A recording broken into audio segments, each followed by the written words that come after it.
দেখুন, প্রথম বিষয় যেটা হচ্ছে অন্নপূর্ণা ভান্ডার নিয়ে অনেকেরই কিন্তু অ্যাপ্লিকেশন রিজেক্ট হয়ে গেছিলো এবং তারা কিন্তু টাকা পায়নি। এবং বিভিন্ন জায়গায় মহিলারা আন্দোলন করাতে সরকার বাধ্য হয়ে কিন্তু তাদেরকে ইনকোয়ারি লেভেলে ফেলে দিয়েছে।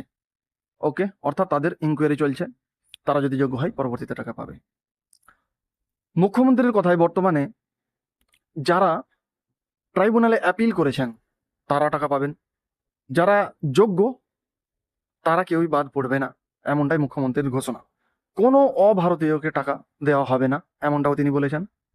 তার সঙ্গে সঙ্গে যারা সিএএ তে অ্যাপ্লিকেশন করেছেন তারাও কিন্তু পাবে। এবং এখানে আমি একটা কথা ভাবছি, আপনারাও সহমত পোষণ করবেন। মুখ্যমন্ত্রীর ঘোষণা এটাও বলেছেন যে সিএএ তে যারা আবেদন করেছেন তাদের অ্যাপ্লিকেশন অ্যাকসেপ্ট করা হয়নি, তারাও কিন্তু অন্নপূর্ণা ভান্ডারের টাকা পাবেন। তো বিষয়টা এমন যেন না হয়ে যায় যে সিএএ কারা অ্যাপ্লিকেশন করবে, নিশ্চয়ই যারা বাংলাদেশি, তাই না? তো বাংলাদেশিরা সিএএ তে অ্যাপিল করলো এবং অ্যাপিল করার পরে কিন্তু তারা অন্নপূর্ণা ভান্ডারের টাকা পেয়ে গেল। পরবর্তীতে এমনটা না হয় যে যারা ভারতীয় রয়েছে তারাই দেখা গেল পরবর্তীতে বাদ পড়ে গেছে। তবে মুখ্যমন্ত্রী আশ্বাস দিয়েছেন যারাই ভারতীয় রয়েছেন এবং যোগ্য রয়েছেন, এমনকি যারা অ্যাপ্লিকেশন রিজেক্ট হয়ে গেছে তাদেরও আবার রিভেরিফিকেশন হবে এবং যারা যোগ্য তাদেরকে কিন্তু অন্নপূর্ণা ভান্ডারের টাকা দেওয়া হবে। দেখা যাক আগামীতে কি হয়। এই ব্যাপারে আপনার মতামত কি, কমেন্ট বক্সে অবশ্যই জানাবেন।